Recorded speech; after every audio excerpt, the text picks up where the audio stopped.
Heippa! Ja sehän on ystäväni Retro Lordi tällä äänessä. Lord of Retro, your friend. I'm back again, yeah. Joo, heti ensi alkuun mä pahoittelen, että mulla voi olla vähän käheä ääni maassa. Se johtuu vaan siitä, että mulla on flunssa-lenssuu liikkeellä ja damn you flunssa! Joo, on kyllä dopannut itteni, niin ehkä mä en kuole tänne kameran taakse. Sen sijaan mä ajattelin, että mä pidän vapaapäivän, koska mitä sieltä nyt töihin mennä muita tartuttamaan. Ja siispä voimme tehdä vaikka uuden videon sen kunniaksi, että minä sairastelen kotona. Ne, jotka mut tuntee, niin tietää, että minä rakastan videopelejä. Videopelit ovat parasta, mitä luoja on tänne luonut. No, melkeinpä ainakin naiset nyt tietty on kiva ja raha ja ruoka ja terveys, mutta kyllä videopelit se nyt top 10 listalle mahtuu. Ja minä olen ollut aina videopelien ystävä. Ja sieltä vuodelta 85, jolloin synnyin, niin silloin saman tien melkein lyötiin 8-bittisen Nintendon pädi kouraan siinä, että pelaapas nyt siinä, niin isä ja äiti saa vähän omaa aikaa. Ja sitten sitä Marioa siinä silmät ymmyrskeisenä pistettiin menemään. Ja kyllä, konsoleilla on tullut pelattua enemmän ja vähemmän koko ikääni. Tietysti tuossa 2000-luvun puolivälin ja no 2004 se oli, kun mä ostin ensimmäisen konsolin taas. Sitä ennen mulla oli tämmönen harharetki, pelasin pelkästään PC:llä, eli muutaman vuoden ajan sekoilin ton tietokonepelaamisen kanssa ja nykyään en kyllä voisi kuvitellakaan enää sitä tekeväni, koska mä mielen tietokoneet ja PCt ja Macit, niin ne on työkoneita. Mä en oikein niiden kanssa pysty eikä osaakaan pelata enää. Että jos mä haluan rentoutua, niin se vaatii kyllä sen, että mä menen sohvalle löhöilemään pädikourassa ja sitten telkkarilta ja konsolilta käsin pelailen. Että no tietysti ne on vanhat klassikot, point and click seikkailut ja vanhat ropeet. Fallout 1 ja 2, Monkey Islandit ja Space Questit ja sun muut, niin totta kai nehän nyt pitää pelata tietokoneet. Herran tähden niitä nyt konsoleilla voi pelata, mutta muuten niin kyllä mulle toi konsolipelaaminen on nykyään kaikki kaikessa. Jotkut Heroes of Might and Magicit kyllä ja tuommoiset, niin niitä mä saatan silloin tällöin PC:n ääressä naputella, mutta muuten niin kyllä se on sohvapädi ja konsoli se mun juttu. Minä voin suositella konsolipelaamista kaikille. Minä en usko, että konsolipelaaminen aiheuttaa mitään mielenhäiriöitä kenellekään. Niin kuin media joskus tykkää valehdella. Että on paljon turvallisempaa kyllä tappaa ja murhata ja taistella niin kuin oman kodin suojissa, telkkarin ääressä ja videopelien kautta, kun että lähtisi tonne ulos riehumaan. Sitä paitsi me nörtit ollaan kaikki semmoisia kynäniskoja, että tonne kun lähdetään uhoamaan, niin itsehän me saadaan turpaa ja kerätään persettä tuolta ojasta. Että ei.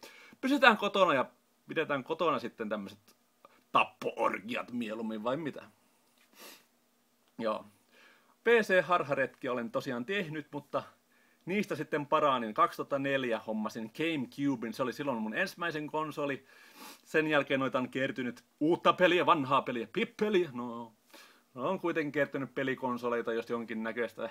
Silleen passiivis-aktiivisesti, että välillä menee kuukausi, jolloin ne välttämättä ostaa yhtään peliä, sitten toisena kuukautena saattaa tulla ihan hirveä määrä. Siinä mielessä onnellisesti vielä on tilanne, että mulla mahtuu pelit yhteen kaappiin ja olen nyt ajanut kaikki pelini tähän pöydälle ja aion niitä esitellä teille. Me asutaan vaimon kanssa kaksi, niin vähän huono se olisikaan mikään oma pelihuone ottaa käyttöön. Tämä on kiva, yllärin vaimo tulee kotiin, niin missä meidän makuuhuone on? No kuulepas, minä ajattelin, että kyllä ihmisellä pitää pelihuone olla, niin minä sitten sängyn vein pois ja tein tästä makuuhuoneesta pelihuonetta. Nukutaan tuolla olkkarisohvalla. Joo, vaimo ei varmaan osaisi arvostaa. Tietty tulevaisuudessa olisi kiva, jos olisi tämmöinen pelihuone, että joku Manlair, Unilair, joo, koska me ollaan vaimon kanssa olla molemmat kuitenkin pelaajia, niin kyllä se varmaan joku Unisex Lair tulee olemaan. Toivotaan, että semmoinen joskus on. Mutta nyt tässä on läjä pelejä odottamassa inventoimista, ja sitä ennen mä ajattelin, että mä esittelen myös teille, millaista pelisettiä omistan, ja näytän myös muutamat kokoelman helmet, joita kelpaa hinkata itseään vasten, kun on alastomana ja öljyttynä. Ja noin. Lähdetäänpä vaikka liikkeelle heti tästä. Terminator 2, Judgment Day. Legendaarisen huono peli, mutta elokuvaamalla on paras. Ne, jotka mut tuntee, ne tietää, että mä oon ihan hirveä Terska 2-fani. Se loppukohtaus saa mut vieläkin itkemään. Arska, älä sula. Se peukku. Terminaattori kuolee. No joo. Tää on ihan skandi paino, skibuli. Täällä on ohjekirjat, styroksipallat ja kaikki muut alkuperäishärpäkköt. Tää on niinku kaupan hyllyltä. Haluttu ja harvinainenkin peli. Kaverini myi tämän minulle 20 hintaan, kun tiesi, että olen ihan hirveä retro- ja terska-fani. Niin totta kai. Tää on kiva omistaa, vaikka peli onkin huono, mutta Terminator-fanina kaikki tämmöiset oheistuotteet kyllä maistuu minulle. Sitten, jotka olette lukenut blogina ja silleen vähän niin kuin ajatuksen kanssa, niin tiedätte mun mielestä sellainen pelisarja kuin Castlevania on maailman paras pelisarja. Ja tässä Castlevania Lords of Shadow Limited Collector's Edition yhä muoveissa. Vaikka on nyt pääsääntöisesti jostain pelit pelaamista varten, niin mun mielestä on kiva välillä, että on tämmöisiä fetissikappaleita, joiden ääressä saa sitten vaikka onadoida ja ihmetellä, että miten hieno. Siinä on se, että mua kiinnostaa tietää, että miten näiden arvo tulee nousemaan. Esimerkiksi olisi hauska tietää, että mitä tämä maksaa 15-20 vuoden päästä, vai maksaako mitään. Jollei maksa mitään, niin sitten tämä on paperipainona ihan hyödyllinen. Tämä on sillä ihan raskas päkki, niin varmasti pitää A4-nipun hyvin niin kuin paikallaan, tuulisemmallakin säällä. Tuostahan on tosiaan Castlevaniasta, mulla on Xboxilla semmoinen oma kappale, millä minä pelaan, että olen kyllä pelannut Castlevania Lords of Shadowin läpi, se on hyvä peli. Mutta sitten tämä, oiskohan niin kuin paras konsolipeli ikinä mitä on tehty? No onhan se. Jos katsotte mun blogista, eli retrolordi.com, mainostusta väliin, mun top 10 listani Fallout 1 oli Fallout 2 oli 1, eli 2 on 1, sori mä sekoilen, Dope puhuu, mutta tää oli silalla 2. Eli PC-pelille meni ykköspaikka hassusti, mutta Castlevania Symphony of the Night, tämä vei kakkossiaan paras konsolipeli ever! Ja sitten tähän tämä Limited Edition, tää on syönyt muun muassa soundtrackin, niin sanotusti tässä on vähän musaa. Sitten tämä Art Book, kaunista taidetta, täällä on näitä anime-naikkosia ja tyttösiä ja poikasia. Ja no animessa kaikki näyttää naisilta. Älkää tappako minua. Mut niin, täällä on niinku kaunista taidetta ja sitten löytyy täältä manuskat ja pelilevy. Tää on oikein, tää on maailman paras peli. Mun on pakko suositella kaikille, että hommatkaa tämä. Jos ette halua maksaa tätä 100-200 euroa niin kuin minä, niin hommatkaa vaikka Xboxin tai Pleikkarin lataamokaupasta. Sieltä saa varsin edukkaan digiremasteroidun version. Mä en harvasta pelistä on kyllä valmis maksamaan ihan hirveitä summia, mutta tää on yksi semmonen, mikä mun on pakko saada fyysinen, ja sen takia sitä sitten maksoin vähän ylimääräistä. Saadakseni sen itselleni, nyt voin onanoida sen parissa joka ilta. Ja kyllä minä sitä pelaankin. Mitäs muuta kivaa mulla sitten olisi? No tuossa on tietenkin tuo Wiille julkaistu Super Mario All Stars. Joo, Super Mario All Stars 25-vuotis juhlaversio. Huomatkaa, miten hyvin mä lausun englantia tälleen pienessä dopissa. Oikein hyvä käännös silleen mun mielestä, vaikka se nyt ihan hirveästi mitä on tehty, mutta haluttu ja harvinainenkin nykyään tuo kyseinen pack. Se myytiin loppuun aika nopeasti kaupoista, niin nykyään siitä saa pulittaa sitten vähän reilumminkin, jos sen haluaa itselleen. Ja heti tämä alussa nähty Mario Cement Factory. Joo, ei ole Mario Cement Factory, vaan on Mario Cement Factory. Oikein hienokuntoinen tabletop Game & Watch. Arvossaan tämäkin on nykyään. Sain tämän yhdeltä kaverilta ostaa todella edukkaasti. Siinä oli tämä. Sitten hän myi minulle myös tämän Donkey Kong Hockey Micro vs. System pelin. Samoin hän samaan pakettiin laitti mukaan tämän näin Panorama Game & Watch Snopin sekä Greenhousen. Donkey Kong 2 ja Bones Piper on tullut sitten muuta kautta. Tämä on mun pikkuinen Game & Watch kokoelma, niin ehkä se joskus kasvaa. Sitten ajattelin, että voitaisiin tehdä ihan silleen, että lähdetään tällä vasemmalta liikkeelle ja mennään pikkuhiljaa oikealle. Mä voin esitellä silleen kattavammin niin kuin muutakin. Tässä on tietenkin näitä 8-bittisen Nintendo Rental eli vuokraversiota. Palaa ihan oikeata kotimaista pelaamishistoriaa. Noitahan sai silloin aikanaan vuokrata 20 markkahintaan. Ja muutaman mä näistä esittelinkin silloin siinä NES-vuokralaukku-yhteydessä, kun jos olette katsonut, niin se oli siinä esillä. Sitten Super Nintendon pelejä. Super Nintendolle mulla on lähinnä näitä beat'em uppeja ja ropeja. Sillä Super Nintendo on nimenomaan paras mun mielestä beat'em up ja rope-alustana. Ja pakko sanoa, että tää on muuten maailman paras Batman-peli, tämä Batman Returns. Jos olette Batman-faneja, niin ehdottomasti kannattaa koittaa. Tässä sitten on vähän GameCubea. Suurin osa alkuperäisiä pelejä, mitä ostin silloin 2004 ja sen jälkeen, että näitä ei ole paljon tullut hankittua lisää kyllä, mutta no, vielähän niitä ehti. Pleikka 2 ja sitten on 1.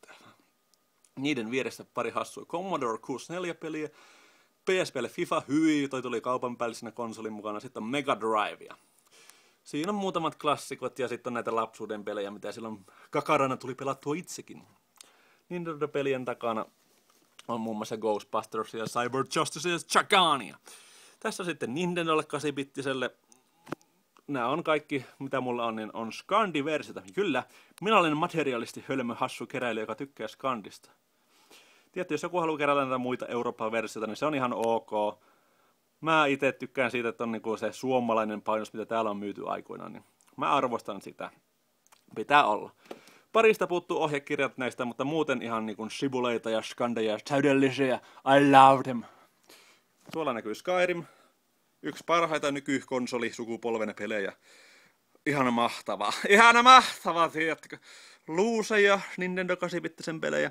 Taustalla näkyy Batman-fani kun olen, niin Arkham Asylum, tuo hassu legendaarinen Batarang-versio. Sitten on Alien vs. Predator ja Fable 3, Assassin's Creed, joo, lausua osaan melkein. Siinä on tietenkin Arkham City, Limited Collector's Edition. Batman-fanina on pakko saada nämä hienot erikoisversiot näistäkin peleistä. BioShockia pari versiota näkyy tuossa. PS3 versio edelleen on muoveissa Xboxin korkkasin pelikäyttöön. Kiva Limited Edition myytiin niin halvalla yhdessä kohtaa, että oli pakko hommata molemmille konsoleille omat versiot ja pitää toinen muoveissa. Fallout 3 ja Fallout New Vegas tietty Fallout-fanina pakko omistaa. Tuolla takana sitten siintää Tom Clancy's Splinter Cell Conviction muoveissa, kuten myös Halo Reach. Halpaa kun saippua, niin totta kai soruin ostamaan, vaikka en Halosta silleen enemmän välitäkään. Enkä muutenkaan ole mikään first person shooter fani niin kuin silleen. Ja jos olen, niin tykkää semmoista vähän niin kuin rujommasta ja tummemmasta meiningistä. Halo on ehkä vähän liian karkkia mulle. Sitten on Final Fantasy. Nämä on kuulemma ihan paskoja, mutta ne oli halpoja, joten totta kai ostin ne. Pidän ne muoveissa. Tuossa on muutama loose alkuperäinen Game Boy-peli. Muutamat Wii-pelit, nämä mitä pitää olla, tietty Zeldat ja Metroidit ja muuta. Pleikka 3 löytyy muutama peli, niin kuin on maininnut, niin on ollut vähän pettymys tämä Pleikka 3 yksinoikeustarjonta, että totta kai Killzoneit ja Unchartedit ja Resistancet, no on ne ihan ok, mutta vähän heikompaa on setti ollut kuin vaikka Pleikka 2 aikoihin. Sitten tässä on DS-pelejä, no okei, täällä on ehkä muutama sonta joukossa, vaikka pääsääntöisesti koitan pitää kokoelmassa vain hyviä pelejä. Mutta välillä sitä tulee ostettua halvalla herätteenä myös tämmöisiä vähän erikoisempiakin pelejä. Game Boy Advancelle mulla ei ole 2 peliä, vaan Castlevania Harmony of Dissonance ja Castlevania Area of Sorrow. Tää on ikävästi ottanut vähän osumaa tämä laatikko, kun olin silloin vähän semmonen nyyppäkeräilijä, enkä tiennyt, että pitää aina pyytää pahvilaatikossa, ei kuplamuovissa. Kuplamuovi bad, pahvilaatikko good. Tämän näköistä siinä tulee, kun sitten pistetään vaan kuplamuovikirjassa, niin ei kannata koskaan ottaa kuplamuovikirjassa pelejä. Vinkatkaa aina myyjälle, että pakatkaa tämmöiset pelit niin kuin mieluummin pahvikoppaan kun lähetettä, niin säästytään ikäviltä yllätyksiltä. Tässä sitten Xbox 360 settiä ja päällä parit Wii-pelit vielä noin, mitkä tuli konsolin mukana. Siitä voitte nähdä, siinä on hyvää ja ehkä ei niin hyvää settiä, mutta niin kuin sanoin, niin pääsääntöisesti koitan ne pahimmat jöötit pitää pois. Tietenkin nämä on makuasioita, toisten mielestä jotkut japsiroolipelit on ihan paskaa. Hyi, sillä on miekka, minä haluan pelata vaan Call of Duty, minä haluan pelata vaan first person shooterit, en minä ymmärrä mitään japanipelejä ollenkaan. Mut niin, mä tykkään peleistä, mulla on ihan niinku sillain laaja maku, vaikka tykkäänkin ehkä eniten beat'em upeista ja ropeista, niin kyllä, I love all, kaikkia tasapuolisesti. Sitten ihan loppuun mun uusin hankinta, tästä tulee omaa video vielä. Sega Menacer, siinä äijä hymyilee, hehe. Mulla on niin kiva olla Sega Menacerin kanssa. Pitähän Sega Menacer-mies nykyään muuten puuhaa. Onkaan sille tuliko sen lapsistara-syndrooma, että kyllä minä silloin Sega Menacer-aikoina, minulla oli rahaa ja julkisuutta, nyt ei minua enää kukaan muista. En tiedä, vieläkään Sega Menacer-mies pelaa Menacerilla. Voin muuten kertoa, että tää on ihan uusi avaamaton, korkkaamaton Menacer. Siitä tulee oma video. No, tämmöistä settiä mulla. Kiva kun jaksoitte katsoa ja kuunnella mun höpinää levotonta settiä. Subscribeatkaa. Tykätkää Facebookissa, lukekaa Twitteriä. Uutta videoa tulee varmaan tässä viikon parin sisällä. Ja kommentoikaa. Jos tiedätte monta peliä tässä on, arvatkaa voittajalle palkinto. Arvatkaa pelien lukumäärä, 10 pelin marginaali. Voittajalle palkinto. Kiitti kun katoitte, moi!